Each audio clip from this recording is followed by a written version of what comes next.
Coming up in the broadcast, the former chairman of BEC speaking out. Find out what has prompted the outrage. Plus, immigration officers face challenges as they crack down on the illegal migration problem.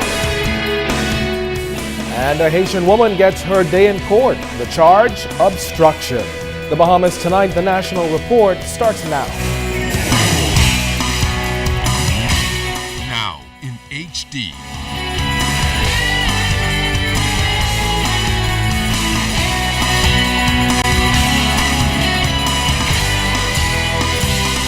ZNS Network presents The Bahamas Tonight. This portion of the news brought to you by BTC Everyday. Good evening, everyone. I'm Condino Knowles. And I'm Charisma Robinson.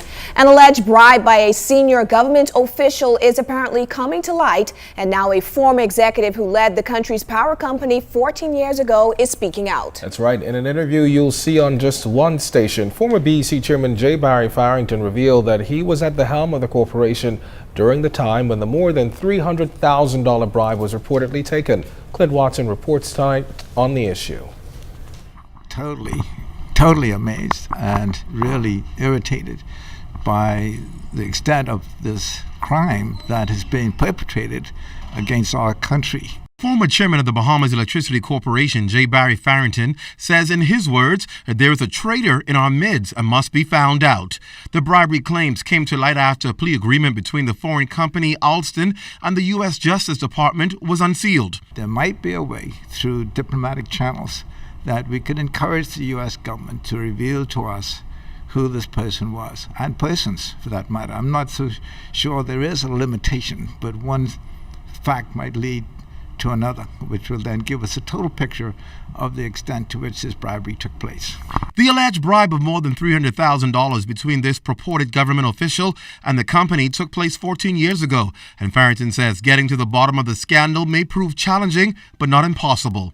I would have no idea. I was absolutely amazed that this could have happened, not because it was my watch, but I trust people. The bribery reportedly was to aid Alston in securing a power generation contract with BEC.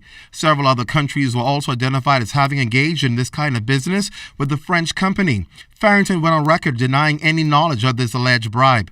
That person should serve time.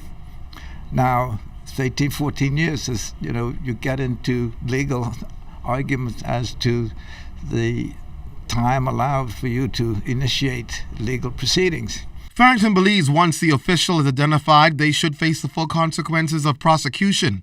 And even if we can't take legal action, then we must, in some way, find a method that will place them on the wall of shame.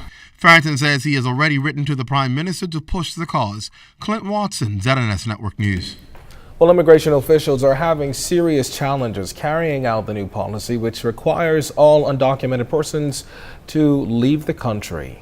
In one instance, a man believed to be a police officer allegedly hindered immigration officers from carrying out their duties. It was all caught on a video and circulated on social media. Our Janina Ferguson spoke with officials on the matter today.